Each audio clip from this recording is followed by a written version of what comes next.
Telugu Desam party అభ్యర్థి మిత్రపక్షాలు బలపరిచిన అభ్యర్థి వెంకట్రాజు గారు, జనసేన ఇన్ఛార్జ్ అయినటువంటి స్వర్ణరాజు గారు, బీజేపీ కన్వీనర్ వాసు గారు, బీజేపీ ఇన్ఛార్జ్ శివనాగరాజు గారు, నాకు ప్రాణ సమానమైన తెలుగుదేశం పార్టీ కుటుంబ సభ్యులకి, యుద్ధానికి సిద్ధంగా ఉన్న జన సైనికులకి,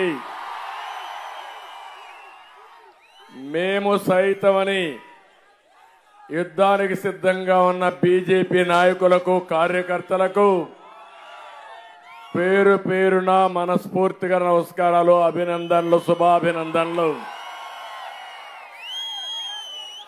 గోపాలపురం ఓటర్ మహాశయులందరికీ కూడా నా అభినందనలు. మా యువతకు ప్రత్యేకంగా నా ఆశీర్వాదాలు. మా తెలుగింటి ఆడపడుచులకి మనస్ఫూర్తిగా అభినందనలు, శుభాభినందనలు. రాష్ట్రంలో ప్రజాగళం గర్జిస్తా ఉంది. ఈ ఊరు ఆ ఊరని లేదు, అన్ని ప్రాంతాలు ఒకే తీరు. ప్రజాగళంలో ఇప్పటికే మీరు చూస్తే ఇది 19వ మీటింగు. రాత్రింబగళ్ళు కూడా కాదు, మండు టెండ కూడా లెక్క పెట్టుకోకుండా మీరు చూపించే సంఘీభావం, మీ అభిమానం నా జీవితంలో ఎప్పుడూ మరిచిపోలేనని మరొకసారి మీ అందరికీ విజ్ఞప్తి చేస్తున్నా. వచ్చే 39 రోజులు ఇంకా జోరు పెరగాలి, స్పీడ్ పెంచాలి, ఫ్యాన్ తుక్కు అయిపోవాలి. పనికిరాని ఆ తుక్కును డస్ట్బిన్ లో పడేయాలి. సిద్ధమా తమ్ముళ్ళు అని మిమ్మల్ని అడుగుతున్నా, సిద్ధమా తమ్ముళ్ళు అని మిమ్మల్ని అడుగుతున్నా, సిద్ధమా ఆడబిడ్డలను మిమ్మల్ని అడుగుతున్నా. అందుకే అందరినీ ఆలోచించమని కోరుతున్నా. దొంగలు పడ్డారు రాష్ట్రంలో. ఆ దొంగల నాయకుడే జగన్మోహన్ రెడ్డి. అంతకులు పడ్డారు రాష్ట్రంలో, బందిపోట్లు పడ్డారు రాష్ట్రంలో. ఆ బందిపోట్లకు నాయకత్వం జగన్మోహన్ రెడ్డి. అవునా కాదా అని మిమ్మల్ని అడుగుతున్నా. అందుకే మీరందరూ అన్నారు ఒక సైకో జగన్మోహన్ రెడ్డి అని. అవునా కాదా? ఇంత మునుపు ఏ ముఖ్యమంత్రినైనా, ఏ నాయకుడినైనా సైకో అన్నారా అని మిమ్మల్ని అడుగుతున్నా. సైకో అన్నారంటే మీరందరూ నా పాట వేస్తా ఉంటే డాన్సులు చేస్తున్నారంటే అంటే మీలో ఎంత ఆవేదన ఉంది, ఎంత ఉద్వేగం ఉంది, రాష్ట్రం పట్ల ఎంత బాధ్యత ఉంది. 13వ తారీఖు 2 బటన్లు నొక్కాలి.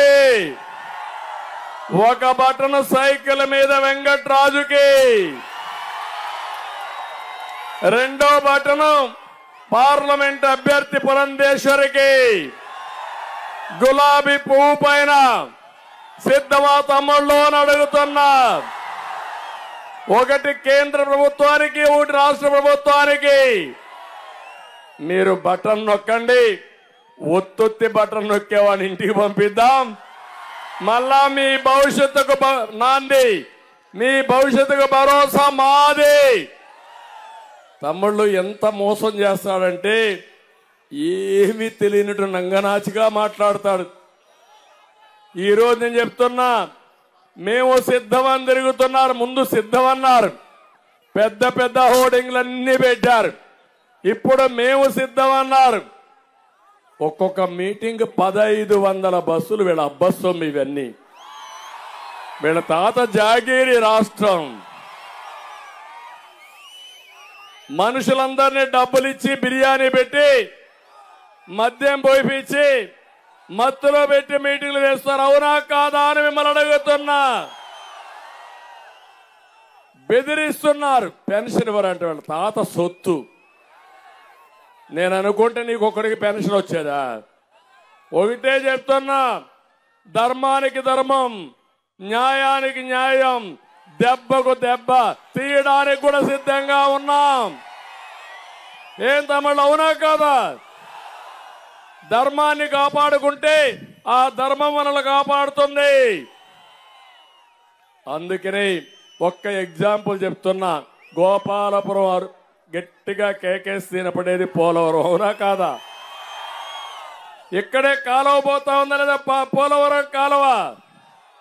నేను అడుగుతున్నా మిమ్మల్ని, ఈ పోలవరం ప్రాజెక్టు ఆంధ్రప్రదేశ్ రాష్ట్రానికి ఒక వరం లాంటిది. మీరు ఒక్కసారి ఆలోచించండి. దేశంలోనే అతిపెద్ద ప్రాజెక్టు, 50 లక్షల క్యూసెక్స్ ఆఫ్ నీళ్లు. పెద్దగా ఫ్లడ్ వస్తే నీళ్లు వస్తాయి.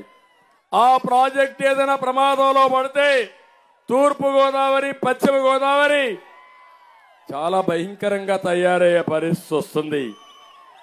ఇది ఒక మల్టీపర్పస్ ప్రాజెక్ట్. ఇది 2000 టీఎంసీ నీళ్లు మనం వాడుకునే అవకాశం ఉంది. 2000 టీఎంసీ నీళ్లు వాడుకుంటే ఈ రాష్ట్రంలో కరువు అనే మాటే ఉండదు. నేను అందుకే ఆలోచించా, మనకు ఈ ప్రాజెక్ట్ ని బైఫర్కేషన్ లో పెట్టారు. రాష్ట్రం విడిపోయినప్పుడు ఈ రాష్ట్రానికి న్యాయం చేయాలని పోలవరం ఇచ్చారు. నేను ఆ రోజు ఒకటి అడిగాను ప్రధానమంత్రి గారిని, ఇప్పుడు కాదు 2014లో నేను ఇక్కడ గెలిచాను. ప్రధానమంత్రి గారు నరేంద్ర మోడీ గారు ఢిల్లీలో గెలిచారు. నేను ప్రమాణ స్వీకారం చేయలేదు. నేను ఒకే మాట అడిగాను, 7 మండలాలు తెలంగాణలో ఉన్నాయి. ఆ 7 మండలాలు రాకపోతే, వాళ్ళు ఒప్పుకోకపోతే ప్రాజెక్టు కట్టలేము. అందుకనే మీరు దయ ఉంచండి, ముందు 7 మండలాలు మాకు ఇస్తేనే ప్రమాణ స్వీకారం చేస్తానని ప్రధానమంత్రి గారు చెప్పి కేబినెట్ లో ఆర్డినెన్స్ తీసుకొచ్చి పార్లమెంటు సమావేశాల కంటే ముందు తెలంగాణ నుంచి 7 మండలాలు తెచ్చినటువంటి వ్యక్తిని నేనే. దూరదృష్టితో పనిచేశాను. ఆ 7 మండలాలు రాకపోయి ఉంటే ఈరోజు పోలవరమే లేదు.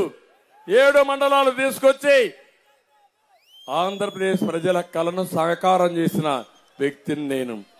మీరు ఒకసారి చూడండి, 28 సార్లు ఆ ప్రాజెక్టు దగ్గరికి వచ్చాను. దగ్గర మీరు ఒకసారి చూస్తే 82 సార్లు వర్చువల్ గా సమీక్ష చేశాను. 414 రోజుల్లో డయాఫామ్ వాల్ పూర్తి చేశాను. 72% పనులు పూర్తి చేశాను. 11,600 కోట్ల రూపాయలు ఖర్చు పెట్టిన ఘనత తెలుగుదేశం ప్రభుత్వంది. కేంద్రం కూడా రియంబర్స్ చేశారు. అలాంటి ప్రాజెక్ట్ ని మీరు ఒక్కసారి చూస్తే, ఈ జగన్మోహన్ రెడ్డి చెప్పాడు పోలవరాన్ని పూర్తి చేస్తానడా లేదా అని మిమ్మల్ని అడుగుతున్నా. చేస్తానడా లేదా? వస్తానే 2021 పూర్తి చేస్తానడా లేదా? మళ్ళీ 22కి మార్చాడా లేదా? ఇప్పుడు ఎప్పుడు పూర్తి చేస్తారని చెప్పే పరిస్థితిలో ఉన్నాడా? ఈరోజు డయాఫామ్ వాల్ని కొట్టుకుపోయేట్టుగా చేశాడు. కాఫర్ డ్యాములు నాశనం చేశాడు. గైక్ బండ్ని పూర్తిగా నిర్వీర్యం చేశాడు. ఒక సైకో ముఖ్యమంత్రి రాష్ట్ర ప్రయోజనాలు ఏ విధంగా తాకట్టు పెడతాడో ఒక్కసారి మీరంతా ఆలోచించండి. అదే పోలవరం ప్రాజెక్ట్ వచ్చి నదుల అనుసంధానం జరుగుంటే ఈ రాష్ట్రంలో కరువు అనే మాటే ఉండేది కాదు. ఈరోజు మీరు చూడండి, ఒకప్పుడు పుష్కర లిఫ్ట్ వచ్చింది ఈస్ట్ గోదావరికి, వెస్ట్ గోదావరికి నేనే తాటిపూడి లిఫ్ట్ ఇరిగేషన్ తీసుకొచ్చాను. మీకు జ్ఞాపకం ఉందా అని అడుగుతున్నా. ఈరోజు మళ్ళీ చింతలపూడి లిఫ్ట్ వస్తే మెట్ట ప్రాంతాలకు నీళ్లు వస్తాయి. నా ఆశ కోరిక, మెట్ట ప్రాంత రైతాంగం చాలా ఇబ్బందుల్లో ఉన్నారు. అందుకని ప్రతి ఎకరాకు నీళ్లు ఇవ్వాలని, భూగర్భ జలాలు పెంచాలని, పోలవరం ద్వారా 3 పంటలకు నీళ్లు ఇవ్వాలనేది నా అభిమతం. తమ్ముళ్ళు ఏమైందో చూశారు కదా. ఇప్పుడు నీ స్వార్థానికి, నీ అవినీతికి పోలవరం బలైపోయింది. జగన్మోహన్ రెడ్డి, ధైర్యం ఉంటే సమాధానం చెప్పు. ఎందుకు కాంట్రాక్టర్ను మార్చావు? ఎందుకు అధికారులు మార్చావు? ఎందుకు అవినీతి అని డ్రామాలేశావు? నేను అడుగుతున్నా, అవినీతి అని చెప్పేవి ఒక్క పైసా నిరూపించగలిగావా జగన్మోహన్ రెడ్డి అని అడుగుతున్నా. నిప్పులాగా బ్రతికాం. నువ్వు రాజకీయ కక్షతో బురదేయడానికి ప్రయత్నం చేస్తే ఆకాశం వైపు చూసి ఉమ్మితే ఆ ఉమ్మి ఎక్కడ పడుతుంది తమ్ముడు? ఆయన ముఖాన్నే పడుతుంది. అవునా కాదా? అదే జరిగింది ఈరోజు పరిస్థితి. అందుకే నేను ఒకటే చెప్తున్నాను, మాటలు చెప్పేవాడు కాదు కావాల్సింది. ఎవరు కావాలి? ఎవరు కావాలి? పనులు చేసేవాడు కావాలి. పోలవరాన్ని గోదావరిలో ముంచిన వాడు ఇక్కడ ఓటు అడిగే హక్కు ఉందా అని మిమ్మల్ని అడుగుతున్నా. ఉందా అని మిమ్మల్ని అడుగుతున్నా. ఓటేస్తారా అని మిమ్మల్ని అడుగుతున్నా. తమ్ముళ్ళు, నేను ఒకే విషయం అడుగుతున్నా ఈ ముఖ్యమంత్రిని. నీ అసమర్థతో నువ్వు చేసిన ఏదో పనులతో ఈ ప్రాజెక్టు పోయింది. ఒకే గోపాలపురం ఒక ఎస్సీ కాన్స్టిట్యూన్సీ, అవునా కాదా? నేను ఒక చదువుకున్న అభ్యర్థిని, కంప్యూటర్ కోర్స్ చేసిన వ్యక్తిని, వెంకట్రాజుని ఎమ్మెల్యేగా పెట్టాను. ఇప్పుడే కొవ్వూరులో కూడా మీటింగ్ అడ్రస్ చేసి వచ్చాను. ఇప్పుడు నేను ఇక్కడికి వచ్చాను. నేను అడుగుతున్నా ఇక్కడుండే ఎస్సీలందరినీ, తమ్ముళ్ళు మీకు న్యాయం జరిగిందా ఎస్సీలకని నేను అడుగుతున్నా. ఈ సందర్భంగా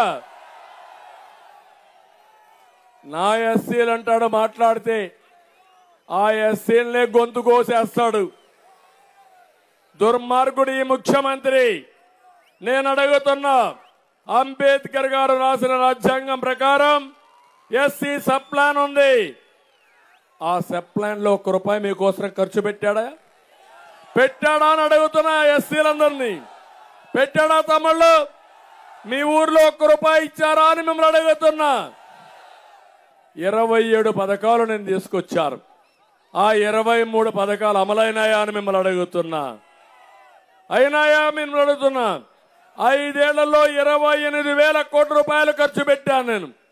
ధైర్యం ఉంటే చెప్పు. ఎస్సీలకి నా ఎస్సీలు అంటున్నావు. నీకు ధైర్యం ఉంటే ఎన్ని వేల కోట్లు ఖర్చు పెట్టావు, ఎక్కడ ఖర్చు పెట్టావో చెప్పమని ఛాలెంజ్ విసురుతున్నా.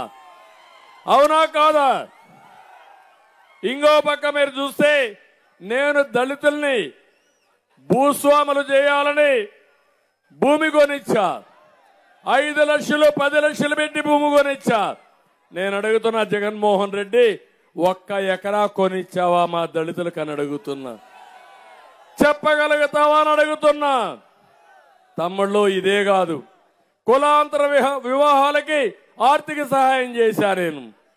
బెస్ట్ అవైలబుల్ స్కూల్స్ అంటే జిల్లాలో మంచి స్కూల్స్ ఉంటే దళిత పిల్లలు కూడా తెలివైన పిల్లలు, వాళ్ళని చదివిస్తే బ్రహ్మాండంగా రాణిస్తారని మంచి స్కూల్స్ పంపించి ప్రభుత్వ డబ్బులు ఖర్చు పెట్టి చదివించాం.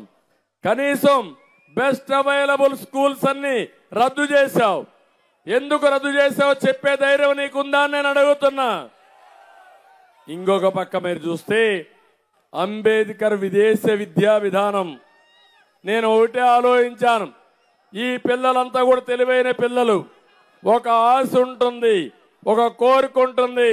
ఇప్పుడు వెంకట్రాజుకు అవకాశం వచ్చింది, కంప్యూటర్ చదువుకున్నాడు. ఒక సాధారణ కుటుంబంలో పుట్టాడు, ఇప్పుడు రాజకీయాల్లోకి వచ్చాడు. ఇలాంటి కోరికలు దళిత పిల్లలకు ఉండవా అని మిమ్మల్ని అడుగుతున్నా. ఆ కోరికలు నెరవేర్చాలని దళిత పిల్లల్ని ప్రపంచంలో బెస్ట్ యూనివర్సిటీ చదువుకోవడానికి ఒక్కొక్కరికి 15 లక్షల రూపాయలు ఆర్థిక సహాయం చేయడానికి ముందుకు వచ్చా. ఒక్కొక్క అభ్యర్థికి, ఒక్కొక్క స్టూడెంట్కి పెట్టుబడి 15 లక్షలు పెట్టడానికి నేను సిద్ధపడ్డాను. కొన్ని వేల మందిని చదివించాను. ఎందుకు తీసేసావు సైకో జగన్మోహన్ రెడ్డి? సమాధానం చెప్పు. నా ఎస్సీలు అన్నావు కదా, ఏం చేసావని అడుగుతున్నా. ఇంకొక పక్క మీరు చూస్తే దాని పేరు అంబేద్కర్ పెట్టారు. ఈయన ఒక అహంభావి, అంబేద్కర్ కంటే గొప్పోడు అనుకుంటున్నాడు. గొప్పోడు అనుకుని అంబేద్కర్ గారి పేరు తీసేసి జగన్మోహన్ రెడ్డి పేరు పెట్టుకొని ₹1 కూడా ఇవ్వకుండా చేసిన నీకు ఎస్సీలు ఒక ఓటేస్తారా అని మిమ్మల్ని అడుగుతున్నా. ఇద్దరి పుట్టుగతులు ఉండాలా అని మిమ్మల్ని అడుగుతున్నా. ఇంకో పక్క కేంద్ర సబ్సిడీలన్నీ రద్దు చేసేశాడు. కేంద్రంలో ఎస్సీ ఫైనాన్స్ కార్పొరేషన్ ఉంది, వాళ్ళు డబ్బులు ఇస్తారు. నేను మన దగ్గర ఎస్సీ ఫైనాన్స్ కార్పొరేషన్ ఆ డబ్బులు తీసుకొచ్చి మన డబ్బులు పెట్టి మీకు పెద్ద ఎత్తున రుణాలు ఇచ్చాను. వచ్చాయి ఆ డబ్బులు? ఎస్సీ ఫైనాన్స్ కార్పొరేషన్ ఉందా రాష్ట్రంలో ఈరోజు? దాన్ని నాశనం చేశాడు. నేను కార్ డ్రైవర్లుగా ఎస్సీ పిల్లలు కాకుండా కారుకు ఓనర్ కావాలని ఇన్నోవా కార్లు కొనిచ్చా. జ్ఞాపకం ఉందా మీకు? ఇస్తున్నారా? ఇప్పుడు ఒక కారు ఇచ్చారా? ఎక్కడన్నా జరిగిందా? ఇప్పుడు తమ్ముళ్ళు, నేను ఒకటే మీ అందరికీ చెప్తున్నా, ఇది చేయకుంటే పోయాడు. ఎవ్వరు ఒక దళితులకు సహాయం చేయలేదు. రాజ్యాంగాన్ని ఉల్లంఘించాడు. అందరికి ఇచ్చిన కార్యక్రమాలే కాకుండా ఈ ఎస్సీలకు ఒక కార్యక్రమం కూడా చేయకుండా ద్రోహం చేసిన వ్యక్తి జగన్మోహన్ రెడ్డి సైకో అని చెప్పి నేను మీకు తెలియజేస్తున్నా. మళ్ళీ ఇతన్ని ఎవ్వరు కూడా నోరెత్తకూడదు, ప్రశ్నించకూడదు, నిలదీయకూడదు. 4.5 ఏళ్ళలో 6,000 కేసులు పెట్టాడు మీ మీద. ఎస్సీల పైన ఎస్సీ అట్రాసిటీ కేసు పెట్టిన పెద్ద మనిషి ఈ జగన్మోహన్ రెడ్డి 188 మందిని దారుణంగా చంపాడు. లేకపోతే ఆత్మహత్యలు చేసుకుని చేసే పరిస్థితికి వచ్చాడు. అందుకే ఒక మాట మీరు చూడండి, ఒక దళిత డ్రైవర్ ఈస్ట్ గోదావరిలో వీళ్ళ ఎమ్మెల్సీ అనంతబాబు చంపి డోర్ డెలివరీ చేశాడా లేదా తమ్ముళ్ళు అని మిమ్మల్ని అడుగుతున్నా. చేశాడా లేదా? చేశాడా లేదా? విశాఖపట్నం డాక్టర్ సుధాకర్ రావు మాస్క్ అడిగిన పాపానికి పిచ్చివాడిని చేసి ఒక మంచి డాక్టర్ని చంపేసే పరిస్థితికి వచ్చారు. ఇక్కడే సీతానగరంలో ఇసుక దోపిడీ పైన ప్రశ్నిస్తే ఓం వరప్రసాద్ అనే వ్యక్తికి శిరోమండనం చేయించారు. ఎప్పుడన్నా జగన్మోహన్ రెడ్డి ఖండించాడా? మాట్లాడాడుగా. నా ఎస్సీలు అన్నావు కదా, నీ ఎస్సీని చంపితే పక్కన పెట్టుకొని ఊరేగతావా నువ్వు? అందుకే నిన్న రంపచోడవరంలో చూస్తే ఆ ఎమ్మెల్సీ పోయి అక్కడ అంబేద్కర్కి దండైపోతే ఎస్సీ కుర్రోళ్ళు వచ్చి ఉరికెత్తిచ్చారు. తరిమి తరిమి కొట్టారా ఎమ్మెల్యేని, ఎమ్మెల్సీని. అతన్ని ప్రోత్సహించింది ఈ సైకో జగన్మోహన్ రెడ్డి.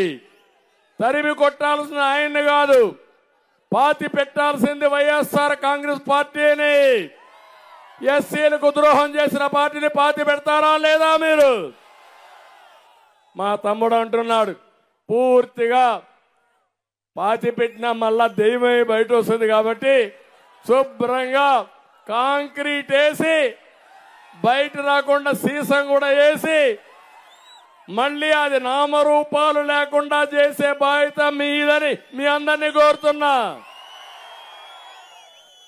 అందుకే జగన్మోహన్ రెడ్డికి శవ రాజకీయాలు చేయడం చాలా అలవాటు. ఎప్పుడన్నా చూడండి, శవాన్ని చూస్తే నవ్వుతాడు. అవునా కాదా? నోటీస్ చేశారా? నోటీస్ చేశారా మీరు? ఎవరైనా శవాన్ని చూసి నవ్వుతారా తమ్ముళ్ళు? నవ్వుతారా ఎవరన్నా? బాధపడతాం. మొట్టమొదటిసారిగా వీళ్ళ నాన్న చనిపోయాడు, మేము బాధపడ్డాం. నేను అక్కడికి వెళ్ళాను కూడా. ఒక మిత్రుడు, పాత మిత్రుడు, అలాంటి మిత్రుడు చనిపోతే నేను ప్రతిపక్షంలో ఉన్నా, నేను బాధపడ్డా. కానీ జగన్మోహన్ రెడ్డి మాత్రం చాలా బిజీగా ఉన్నాడు. ముఖ్యమంత్రి అయిపోవడానికి సంతకాల ఉద్యమం జ్ఞాపకం ఉందా మీకు? ఆయన ప్రయత్నం ఫలించలేదు. సోనియా గాంధీ నీకు అర్హత లేదు, నీలాంటి వాడికి ముఖ్యమంత్రి ఇస్తే రాష్ట్రం ఏమవుతుందని రిజెక్ట్ చేసిన విషయం ఒక్కసారి మిమ్మల్ని గుర్తు చేస్తున్నా. ఆ రోజు ఏం చెప్పాడు ఈ జగన్మోహన్ రెడ్డి? రిలయన్స్ అధినేత ముఖేష్ అంబానీ వీళ్ళ నాన్న చంపించాడని చెప్పాడా లేదా? ఇప్పుడు ఆ రోజు దాడులు చేశాడు. రిలయన్స్ ఏవైతే ఉన్నాయో రీటైల్ షాపుల మీద. కానీ నిన్న చూస్తే అదే ఆయన చెప్పిన వ్యక్తికి రాజ్యసభ ఇచ్చాడు. అర్థమైందా తమ్ముళ్ళు? ఇప్పటికైనా మీకు అని అడుగుతున్నా, ఇచ్చాడా లేదా రాజ్యసభ? ఇచ్చాడా లేదా రాజ్యసభ? ఆ రోజు చెప్పిన మాట ఏమైంది? గోదావరిలో కలిసిపోయింది. ఇది మీరు ఒప్పుకుంటారా? ఇలాంటి నాయకుడు ఇతను మీ తండ్రిని చంపాడని చెప్పి నీ రాజకీయ అవసరాల కోసం ఎంపీ సీట్ ఇస్తే ఏది వాస్తవం అడుగుతున్నా. రెండోది, 2019లో మళ్ళా శవ రాజకీయం. 2014లో కూడా చెప్పాడు, మా నాన్న లేడు, నేను ఒంటరివాడిని, నాకు సహాయం చేయమంటే నీకు అనుభవం లేదు, నువ్వు పనికి మానోడివి అని నాకు ఓట్లు వేశారు మీరంతా. అవునా కాదా అని మిమ్మల్ని అడుగుతున్నా. మళ్ళీ 2019కి బాబాయిని చంపేసి నాటకాలకు తెరదీశాడా లేదా అని మిమ్మల్ని అడుగుతున్నా. ఇప్పుడు చెప్పండి మీరు, ఊ కిల్డ్ బాబాయ్, ఊ కిల్డ్ బాబాయ్, ఊ కిల్డ్ బాబాయ్? మీ అందరికి తెలుసా లేదా? తెలిస్తే జైలు పైకెత్తండి. అందరికీ తెలుసు. జగన్మోహన్ రెడ్డి ఆ రోజు ఏం చెప్పాడు? ముందు గుండెపోటు, తర్వాత గుండెపోటులో రక్తం వచ్చింది, సాక్షిలో వేసుకున్నాడు. తర్వాత అది కోడి కత్తి కంటే ముందు గొడ్డలు వేయటని తెలిసి నాటకాన్ని మార్చేశాడు. నారాసుర రక్త చరిత్రను రాశాడా లేదా అని మిమ్మల్ని అడుగుతున్నా. చెల్లిని మోసం చేశాడా లేదా అని అడుగుతున్నా. ఇప్పుడేం చేశాడు? ఆ చెల్లి పైనే కేసులు. ఆ చెల్లి అడుగుతా ఉంది, మా నాన్న చంపారు, దోషిని పక్క పెట్టుకొని ఏం మాట్లాడాడు తమ్ముడు? ఇది కలియుగం అంట. చంపిన వాడు పక్కనుంటాడు అంటే మనం అందరం కడప అందరికి తెలుసంట, మీ అందరికి తెలుసంట. మీ అందరికి తెలిసింది వాస్తవం, అవునా కాదా? మీకు తెలిసింది సత్యం, అవునా కాదా? అవినాష్ రెడ్డి చంపాడా లేదా అని మిమ్మల్ని అడుగుతున్నా. సిబిఐ కేసు పెట్టిందా లేదా అని మిమ్మల్ని అడుగుతున్నా. కేసు పెట్టిన తర్వాత ఈయన కాపాడాడా లేదని అడుగుతున్నా. ఏంటి అంత ప్రేమ నీకెందుకు? హత్యలు చేసిన వ్యక్తిని కాపాడడం నేరం, అవునా కాదా అని మిమ్మల్ని అడుగుతున్నా. ఇప్పుడు మళ్ళా వచ్చి నేను అదే చెప్పా, రాబోయే రోజుల్లో Jaganmohan Reddy party symbol fan at అయిపోయింది, అది తిరిగే పరిస్థితి లేదు. ఇప్పుడు గొడ్డలు చేస్తాడు, రేపటి నుంచి గొడ్డలు పట్టుకొని వస్తాడు. గొడ్డలి పోటు లేకపోతే గొడ్డలి వేటు. ఎలక్షన్ కమిషన్ కూడా ఆ గొడ్డలే ఆయన సింబల్ చేస్తే సరిపోతుంది, శని వదిలిపోతాడు, అవునా కాదా? మీకు గుర్తు రావాలి, గొడ్డలి వేటేసేవాడు మీకు కావాలనా? బాబాయిని చంపేవాళ్ళు మీకు కావాలనా అని మిమ్మల్ని అడుగుతున్నా. ఈరోజు చూశాను ఎంత ఆనందంగా ఉన్నాడంటే 32 మంది పెన్షన్లు చనిపోయారంట, చంపేశాడు. అంటే మనిషిలో ఇంగిత జ్ఞానం, బుద్ధి జ్ఞానం లేదు. నీది ప్రభుత్వం, నువ్వు ముఖ్యమంత్రివి. వాలంటీర్ల విషయంలో నేను చాలా స్పష్టంగా చెప్పాను, వాలంటీర్లు అనే వాళ్ళు ఉండాలి, ప్రజలకు సేవ చేయండి. మీకు ఇచ్చేది ప్రభుత్వ ధనం, పేదవాళ్ళ ట్యాక్స్ ద్వారా ఇచ్చే డబ్బులు నెలకు మీకు 5,000 ఇస్తున్నారు, సంవత్సరానికి 60,000 ఇస్తున్నారు. ప్రజలకు మంచి చేస్తే నేనేమన్నాం, కానీ వైఎస్ఆర్ కాంగ్రెస్ పార్టీకి ఊడిగం చేస్తే ఒప్పుకోనని చాలా స్పష్టంగా చెప్పాను లేదా? వదిలిపెడతారా మీరు? ఆమోదిస్తారా అని మిమ్మల్ని అడుగుతున్నా. ఇప్పుడు వాళ్ళని ఎలక్షన్ కమిషన్ కూడా డ్యూటీకి వారగా పెట్టారు. తప్పే ఉంది దాంట్లో? ఇంకొక పక్క 1,30,000 మంది ఉన్నారు. 1,30,000 మంది ఎవరు? పంచాయతీ లెవెల్లో సచివాలయం. అదే నేను ముఖ్యమంత్రి అయితే ఒక్క నిమిషంలో ఆర్డర్ ఇచ్చి ఫస్ట్ డేనే మీ అందరికీ పింఛన్లు ఇంటి దగ్గరనే ఇచ్చేవాడిని. అది నా సమర్థత. నీ దగ్గర డబ్బులు లేవు. 28 నువ్వు ఆర్డర్ ఇచ్చావా లేదా? 3వ తారీఖు ఇస్తానని 28 ఆర్డర్ ఇచ్చాడు. అంటే చంపేయడానికి ముందుగానే పథకం వేశాడు. మళ్ళా శవ రాజకీయాలకు తెరదీసిన వ్యక్తి జగన్మోహన్ రెడ్డి. ఈరోజు 32 మంది చనిపోయారన్నావు. అవి ప్రభుత్వ హత్యలవన్నీ నువ్వే చంపావు. పోలీసులు ఈ జగన్మోహన్ రెడ్డి పైన కేసు పెట్టండి, లోపల వేయండి. వేయాలా లేదా? నేను ఈ యొక్క వృద్ధులకి వీళ్ళందరికీ నేను ఒకే మాట చెప్పా. 200 రూపాయలు పింఛన్ 2,000 రూపాయలు చేసింది నేనే. అవునా కాదా? అవునా కాదా? ఆ రోజు కూడా ఒక మాట చెప్పా. మీ ఇంటికి ఒక పెద్ద కొడుకుగా ఉంటా, మీ పిల్లలు చూసుకోకపోయినా నేను 2,000 రూపాయలు ఇచ్చి మీ పిల్లలు చూసుకునే విధంగా చేస్తానని చెప్పి చేసిన వ్యక్తిని నేను. అవునా కాదా అని మిమ్మల్ని అడుగుతున్నా. దానివల్ల 450 రూపాయలతో అన్నా క్యాంటీన్ పోయి భోంచేసి 3 పూట్ల కడుపు నిండా ఒక 500 రూపాయలు మందులు కూడా కొనుక్కొని మందులు కూడా ఫ్రీగా ఇచ్చేవాడిని. మిగిలిన 1000 రూపాయలు ఉంటే మనవాళ్ళు ఉంటే ఒక చాక్లెట్ కొనిస్తే ఆప్యాయంగా అవ్వా లేకుంటే నాన్నమ్మ లేకుంటే తాతయ్య ఆయన గారాభంగా చూసుకునేవారు. అవునా కాదా అని అడుగుతున్నా. అవి తెచ్చింది ఎవరు? ఎవరిచ్చారా హక్కు? నువ్వేం చేశావు? అలాంటి ముసలి వాళ్ళని చంపేసి శవరాజకీయాలు చేస్తావా జగన్మోహన్ రెడ్డి అని అడుగుతున్నా. ఇది శవరాజకీయం అవునా కాదా అని మిమ్మల్ని అడుగుతున్నా. దీన్ని ఆమోదిస్తారా అని మిమ్మల్ని అడుగుతున్నా.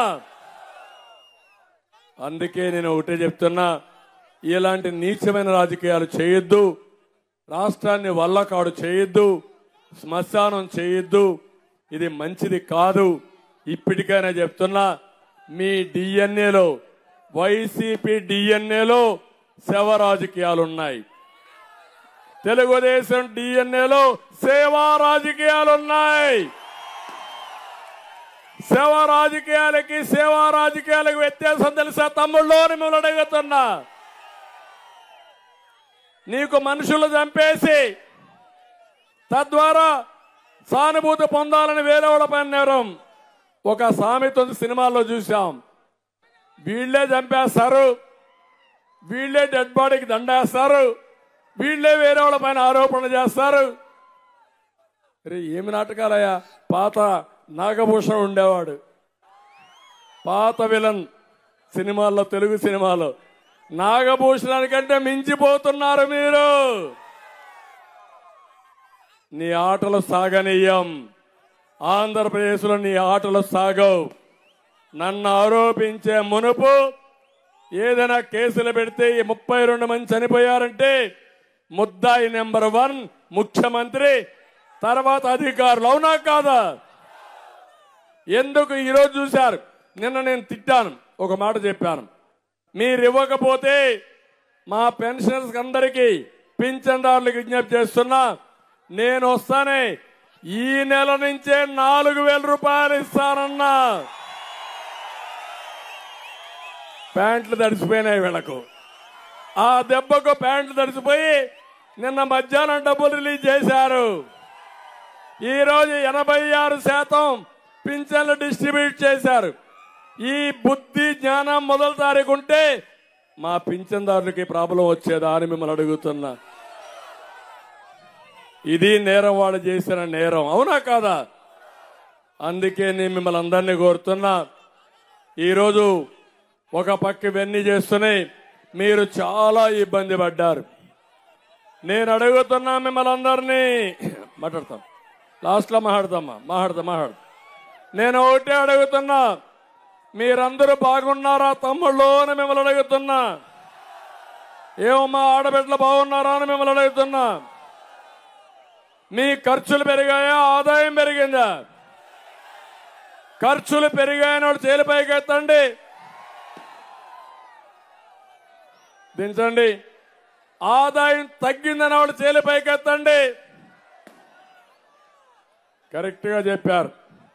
ఎందుకంటే ఏ పరిపాలనైనా సరే మీ ఆదాయాన్ని పెంచి ఖర్చులు తగ్గించే పరిపాలన సుపరిపాలన. అది చేసిన పార్టీ తెలుగుదేశం పార్టీ. ఈరోజు మీరు చూస్తే 10 రూపాయలు మీకు ఇచ్చి 100 రూపాయలు దోచేసిన దుర్మార్గుడు జగన్మోహన్ రెడ్డి, అవునా కాదా అని అడుగుతున్నా. 4-5 ఉదాహరణలు చెప్తున్నా. తమ్ముళ్ళు, నేనున్నప్పుడు కరెంట్ ఛార్జీ ఎంత? 200, అవునా కాదా? ఇప్పుడెంత? 1000 రూపాయలు, అవునా కాదా? ఇంకా ఎక్కువ వాడితే 2000. 1000 రూపాయలంటే 800 అధికమవునా కాదా? 12 × 8 ఎంత? 10,000 రూపాయలు, అవునా కాదా? ఒక పేదవాడు ఒక కరెంటు ఛార్జీలు దోచుకున్న డబ్బులు 10,000 రూపాయలు జగన్మోహన్ రెడ్డి. రెండోది, తమ్ముళ్ళు, నేనున్నప్పుడు క్వార్టర్ బాటిల్ రేట్ ఎంత తమ్ముడు? 60 రూపాయలే కదా అప్పుడు. ఇప్పుడెంత? 200, అవునా కాదా? క్వార్టర్ వేసుకుంటే మీకు నష్టపోయేది ఎంత? 140, అవునా కాదా? అది కూడా నాసి రకం కిక్ రాదు. వస్తుందే కిక్ ఎక్కదు. రెండో క్వార్టర్ వేసుకుంటారు, అక్కడి నుంచి జోబీ ఖాళీ, ఇంకొక 200 పోయింది. మొత్తం 2 క్వార్టర్లకు గాను 280 రూపాయలు అవుట్, అవునా కాదా? ఓకే, తాగారు, అది ఏమైంది? మీకు అనారోగ్యం, అక్కడి నుంచి కిడ్నీ ఫెయిల్, హార్ట్లో ఎక్కడికక్కడ మీరు చూస్తే బర్నింగ్, సగం మీ ఆరోగ్యం పోయి మిగిలిన డబ్బులు హాస్పిటల్ ఖర్చు. కొంతమంది మీరు చనిపోతే ఇంట్లో వాళ్ళు మా ఆడబిడ్డలు అనాథలైపోయారు, పిల్లలు అనాథలైపోయారు. అంటే ఒక దుర్మార్గుడి యొక్క దురాలోచనకి జాతి బలైపోయిందా లేదా అని మిమ్మల్ని అడుగుతున్నా. నెలకు 300 అంటే రోజుకు 300, 20 రోజులు తాగినా 6,000, 12 నెలలు తాగితే 60-70 వేల రూపాయలు ఒక్క మద్యంలో ఎగిరిపోయా. ఇంట్లో ఏం తింటారు పాపం తిండి? మీరేమి ఇస్తారో వాళ్ళకి డబ్బులు? కావాలంటే మీకు చాలకపోతే వాళ్ళని కొట్టి వాళ్ళు చేసే కూలి డబ్బులు కూడా తీసుకుపోయి మద్యం అంగళ్ళలో తాకట్టు పెట్టేస్తున్నారు తమ్ముళ్ళు. అది జరిగేది ఈరోజు పరిస్థితి. నేను అడుగుతున్నా, ఈరోజు ఏ షాపులైనా సరే ఆన్లైన్ పేమెంట్స్ ఉన్నాయా? ఇక్కడ చిన్న చిన్న షాపులు ఉన్నాయి, తోపుడు బండ్లు ఉన్నాయి, ఆన్లైన్ పేమెంట్స్ ఉన్నాయా లేదా? ఉన్నాయా లేదా? కొంతమంది టీ కొట్లో డబ్బులు తీసుకోవడంలా, వాళ్ళు ఒకటి ఈ డబ్బులు నేను ఎక్కడ లెక్కేసుకుని దానికి ఇంకొకటి కావాలి, మళ్ళా బ్యాంకుకు పోవాలి. నాకొద్దు, నీ ఫోన్ ఉంటే ఆన్లైన్ ఉంటే స్వాప్ చేయి, నాకు ట్రాన్స్ఫర్ చేయి, బటన్ నొక్కమంటున్నారు, అవునా కాదా? ఆ బటన్ నొక్కుతానంటావే, నీ మందుల షాపులో బటన్ ఎందుకు లేదు? ఎందుకు లేదు? చిదంబరం రహస్యం, అవునా కాదా? తాడేపల్లి కొంపకి డబ్బులు పోవాలి, అవునా కాదా? ఇది దోపిడీ, అవునా కాదా? మీ కోపం రాదు, నేనే మాట్లాడాలా? మమ్మల్ని జైల్లో పెట్టాలా? అంతే కదా? నేనేమంటే నిలువు దోపిడీ ఈ రెండే కాదు తమ్ముళ్ళు. ఆర్టీసీ రేట్లు పెరిగాయా లేదా? పన్నులన్నీ పెంచారా లేదా? చెత్త మీద పన్నేసారా లేదా? మూడోది ఇసుక. గోదావరి పక్కనే ఉంది, ఇసుక దొరుకుతా ఉందా మీకు? దొరికిందా అని అడుగుతున్నా. ఏం తమ్ముళ్ళు, మీకేమన్నా దొరికిందా? నాకు కూడా ఇసుక కావాలా. మీకేమన్నా దొరికితే అడ్రస్ చెప్పండి, నేనన్నా కొనుక్కుంటా. ఇసుక బంగారం అయిపోయింది, అవునా కాదా? బంగారం మార్గ కేజీల లెక్కన పరిస్థితి వచ్చారు, అవునా కాదా? ఒకప్పుడు 1000 రూపాయల ట్రాక్టర్, ఇప్పుడు ఎంత? 5000. 4000 ఎవడబ్బ సొత్తది? ఎవడి కంపో పోతా ఉందా 4000? 5000 నేనున్నప్పుడు 1000, 4000 రూపాయలు జగన్మోహన్ రెడ్డికి పోతా ఉంది. మళ్ళా ఆ డబ్బులే పాపిష్టి డబ్బులు మన దగ్గరికి వచ్చాయి. మద్యం కూడా వచ్చింది. వీళ్ళ నాన్న సొత్తు 3000 ఇస్తాడంట ఓటుకి. అమ్ముడు పోవడానికి మనం సిద్ధంగా ఉన్నాం. ఇక్కడ ఉన్నారా అని అడుగుతున్నా.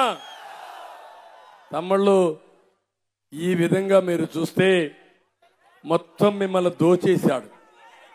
మీరు ఇంకొక విషయం కూడా చెప్తున్నా, ఎప్పుడు కూడా అభివృద్ధి జరిగితే సంపద వస్తుంది, ఇండస్ట్రీ వస్తే ఉద్యోగాలు వస్తాయి, ఉద్యోగాలు వస్తే కొనుగోలు శక్తి పెరుగుతుంది, కొనుగోలు శక్తి పెరిగితే గవర్నమెంట్కి ఆదాయం పెరుగుతుంది. అప్పులు తెచ్చి బటన్ నొక్కితే ఏమవుతుంది? ఒక ట్యాంక్ ఉంది, నీళ్లు పైన ఉంటాయి, మీరు ట్యాప్ తిప్పుతారు, నీళ్లు వస్తాయా?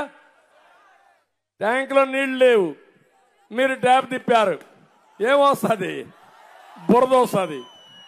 ఆ బురద కడుక్కోవడానికి నీళ్లు ఉండవు, అంతే కదా? అంటే అదే గతి మనకైతే రేపు రాబోయే రోజుల్లో ఫినిష్ అయిపోతాం. అందుకే ఈరోజు 4వ తారీఖు పెన్షన్లు ఇంకా ఇవ్వాలా? జీతాలు ఇచ్చారా? ఉద్యోగస్తులకు పింఛన్లు ఇచ్చారా? 1 రూపాయి వచ్చిందా? మళ్ళా అప్పు తెచ్చి పప్పు కూడా తయారు చేసి మీకు అందరికీ పెడతాడు ఈ యొక్క అప్పుల అప్పారావు.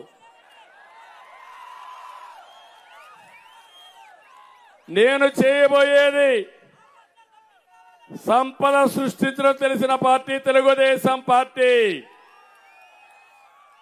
అంతేకాదు, సంపద సృష్టిస్తా, ఆదాయాన్ని పెంచుతా, పెంచిన ఆదాయం మీకు పంచుతానని పేదవాళ్ళందరికీ విజ్ఞప్తి చేస్తున్నా. అప్పులు తెచ్చి కాదు, ఆదాయాన్ని పెంచి చేస్తాను. ఒక ఎగ్జాంపుల్ చెప్తున్నా. 2014 విభజన జరిగింది. తెలంగాణకు హైదరాబాద్ వెళ్ళింది, నేనే అభివృద్ధి చేశా. ఎవరు చేశారా అభివృద్ధి హైదరాబాద్ని? ఎవరు చేశారని మిమ్మల్ని అడుగుతున్నా. దాంతో హైదరాబాద్ పోతే బాధపడ్డా. కానీ ఆ రోజు విభజన జరిగిన తర్వాత మన ఆదాయం హైదరాబాద్ కంటే తెలంగాణ కంటే 35% తక్కువ. అక్కడి నుంచి నా జర్నీ ప్రారంభించా. 10-15 సంవత్సరాల్లో తెలంగాణతో సమానంగా, తెలంగాణ కంటే మిన్నగా చేసే శక్తి నాకుందని మిమ్మల్ని అడిగా ఆశీర్వదించమన్నా. పోలవరం ప్రారంభించా, అమరావతికి నాంది పలికా, పరిశ్రమలు తీసుకొచ్చా, ఇన్ఫ్రాస్ట్రక్చర్కి ప్రాధాన్యత ఇచ్చా, సమర్థతకు పెద్దపీట వేసా. ఆ దెబ్బతో మీరు చూస్తే 2019కి 35 నుంచి 27% తగ్గింది వ్యత్యాసం. మళ్ళీ ఈయన వచ్చాడు, పెద్ద మనగాడు, ఏదో పీకతానన్నాడు. ఏం పీకాడో మీరే చూసుకోవాలి. 27% నుంచి 45% వ్యత్యాసం వచ్చింది. అంటే 45 అంటే 18% పెరిగిపోయింది వ్యత్యాసం. కానీ మీరు ఊహిస్తారా? ఇది మీకు బాధ లేదా? ఇదేనా సంపద సృష్టించడం అని మిమ్మల్ని అడుగుతున్నా. ఇదేనా అభివృద్ధి అని మిమ్మల్ని అడుగుతున్నా. అందుకే ఇప్పుడు నేను వచ్చా. ఒక పక్క సంపద సృష్టిస్తా, సృష్టించిన సంపద పేదవాళ్లకు పంచతా. అదే సూపర్ 6. సూపర్ 6 ఇస్తా, డిక్లరేషన్లు ఇస్తా. ఏ ఒక్క వ్యక్తికి అన్యాయం జరగకుండా మిమ్మల్ని కాపాడుకునే బాధ్యత, మిమ్మల్ని పైకి తీసుకొచ్చే బాధ్యత నాది, మాది, మాది అని మరొకసారి విజ్ఞప్తి చేస్తున్నాం. అందులో భాగంగానే మా ఆడబిడ్డలకి ఏమమ్మా డాక్రా సంఘాలు ఎవరు పెట్టారు? నేనవునా కాదా? రివాల్వింగ్ ఫండ్ ఎవరిచ్చారు మీకు? పసుపు కుంకుమ కింద 10,000 రూపాయలు ఎవరిచ్చారు మీకు? ఈ ముఖ్యమంత్రి మాట్లాడుతున్నా నేను ఏదో చేయలేదంట. నీకేం తెలుసు చరిత్ర? నీ లెక్కలుంటాయి. ప్రతి ఒక్క ఆడబిడ్డకు డాక్రాలో ఎంతమంది ఉంటే అంతమందికి 10,000 ఇచ్చిన పార్టీ తెలుగుదేశం పార్టీ. ఇదే కాదు, ఈరోజు మా ఆడబిడ్డల కోసం వంట గ్యాస్ ఇచ్చాను, సిలిండర్లు ఉచితంగా ఇచ్చాను, రివాల్వింగ్ ఫండ్ ఇచ్చాను, పొదుపు ఉద్యమం నేర్పించాను. తక్కువ వడ్డీతో రుణాలు ఇచ్చిన పార్టీ, 0 ఇంట్రెస్ట్ రుణాలు ఇచ్చిన పార్టీ తెలుగుదేశం పార్టీ. నువ్వు వచ్చేం చెప్పావు? ఆసరా ఇస్తాన్నావు. 40 సంవత్సరాల కంటే ఎక్కువ వయసుంటే అందరితో సమానంగా పింఛన్లు ఇస్తాన్నాడా లేదా? ఇచ్చాడా పింఛన్లు? ఆసరా పేరుతో సగం టోకరాకు పెట్టాడా లేదా? నేను అన్ని ఇచ్చా. ఏమి ఇచ్చావయ్యా నువ్వు? మీకు ఎలక్షన్ మేనిఫెస్టోలో ఒక మాట చెప్పాడు. ఆ రోజు మీకు చెప్పింది, మద్యపాన నిషేధం చేస్తేనే ఓటు అడగతా. చేసావా మద్యపాన నిషేధం? నవరత్నాల్లో ఉందా లేదా? నీకు అడిగే అర్హత ఉందా అని అడుగుతున్నా నేను. రైతుకు 12,500 ఇస్తానాడా లేదా? ఎంత ఇచ్చాడు మీకు? 7,500 కదా మీకు ఇచ్చింది. సెంటర్ ఇచ్చింది 6,000. నేను ఒకేసారి 50,000 రుణమాఫీ చేసిన పార్టీ తెలుగుదేశం పార్టీ. ఒకేసారి. ఇంకో పక్క 1,50,000 రూపాయలు అందరు రైతులకు రుణమాఫీ చేసిన పార్టీ తెలుగుదేశం పార్టీ. లాస్ట్ లో 4వ విడత 5వ విడత ఇస్తామంటే అడ్డుపడిన దుర్మార్గుడు జగన్మోహన్ రెడ్డి ఆ రోజే మీకు రావాల్సింది రానియకుండా చేశాడు. అందుకే ఈ రోజు మీకు ఎరువులు ఇవ్వడంలా, డ్రిప్ ఇరిగేషన్ లేదు, పామాయిల్కి సబ్సిడీలు లేవు, ఏది వచ్చే పరిస్థితి లేదు. ఇరిగేషన్కి 1 రూపాయి పెట్టలేదు. పెట్టాడా 1 రూపాయి? అందుకే నేను చెప్తున్నా, అభివృద్ధి చేస్తా. ఇంకో పక్క మీరు చూస్తే సంక్షేమానికి నేను 19.2% పెడితే బడ్జెట్ లో ఈ జగన్మోహన్ రెడ్డి పెట్టింది 15.8%. 100 కార్యక్రమాలు ఇచ్చాను. అన్నా క్యాంటీన్ ఇచ్చానా లేదా? చంద్రన్న బీమా ఇచ్చానా లేదా? పండుగ కానుకలు ఇచ్చానా లేదా? చెప్పుకుంటూ పోతే 100 ఉన్నాయి నావి. నీకంటే 2.5% ఎక్కువగా బడ్జెట్ లో పెట్టి పేదలకు పంచిన పార్టీ తెలుగుదేశం పార్టీ. అందుకే ఈరోజు మిమ్మల్ని అందరినీ కోరుతున్నా, మళ్ళీ మీ ముందుకు వచ్చాను. సూపర్ 6 ఆడబిడ్డ నిధి. ఒక్కరికి 1,500, ఇద్దరింట్లో ఉంటే 3,000, ముగ్గురుంటే 4,500, నలుగురుంటే 6,000. ఆంక్షలు లేవు. ఎంతమంది ఉంటే అంతమందికి ఇస్తారని ఈ సభాముఖంగా విజ్ఞప్తి చేస్తున్నా. ఆడబిడ్డలు అర్థం చేసుకోండి, నాది నిజమైన ప్రేమ, జగన్మోహన్ రెడ్డి నకిలీ ప్రేమ. అందుకే భయపడుతున్నాడు, గిరిగదలాడుతున్నాడు. ఎట్ట చేస్తావు అంటున్నాడు. ఎట్ట చేస్తాను నీకు చెప్తానా? జగన్ సంపద సృష్టించడం తెలిసిన వ్యక్తి నేను. నాకు తెలుసు ఏం చేయాలనో, విజన్ ఉండే వ్యక్తి నేను. నీది పాయిజన్, అవునా కదా? నీది విషము, నాది విజన్. దూరదృష్టి ఉండే పార్టీ తెలుగుదేశం పార్టీ. నీకు దూరదృష్టి కాదు, మొత్తం దోచేసుకుని ప్రజల పట్ల విషం కక్కుతావు నువ్వు. నిన్న అందుకే ఒక మాట అన్నాడు, పశుపతి అన్నాడు నన్ను. నేను చెప్పా, జగనాసుర పట్ల నేను పశుపతిని. శివుడు పరమ శివుడు ఏ విధంగా అయితే విషాన్ని కంఠంలో పెట్టుకుని మళ్ళీ అమృతం కోసం ఎట్లయితే ముందుకు పోయాడో, నేను కూడా ఈ ప్రజల కష్టాలన్నీ దృష్టిలో పెట్టుకొని నన్ను అందరిని వేధిస్తా ఉంటే అన్ని మైండ్లో పెట్టుకొని ఎక్కడా రాజీ పడకుండా బుల్లెట్ మారిగా దూసుకెళ్లిపోతున్నా. అవునా కాదా? నువ్వు ఏసీ బస్సులో తిరుగుతున్నావు, నేను రోడ్ల మీద తిరుగుతున్నా. నువ్వు తోలిన జనాన్ని అడ్రస్ చేస్తున్నావు, నేను స్వచ్ఛందంగా వచ్చే జనాలతో మాట్లాడుతున్నా. నువ్వు నాటకాలు వేస్తున్నావు, నేను స్వచ్ఛందంగా అందరితో మాట్లాడుతున్నానని చెప్పి నేను మీకు తెలియజేస్తున్నా. మా ఆడబిడ్డలకి తల్లికి వందనంలో ఏం చెప్పాడు ఆ రోజు ఈ ముఖ్యమంత్రి? ఎంతమంది పిల్లలుంటే అంతమందికి 15,000 ఇస్తాడా లేదా? ఈయన భార్య వచ్చి కూడా చెప్పిందా లేదా? ఉన్నాయా లేదా రికార్డు? ఇచ్చాడా మీకు ఆ డబ్బులు? ఒకరిని ఆంక్షలు పెట్టాడా లేదా? దాంట్లో కూడా కోతలు పెట్టాడా లేదా? కోతల రాయుడు జగన్మోహన్ రెడ్డి.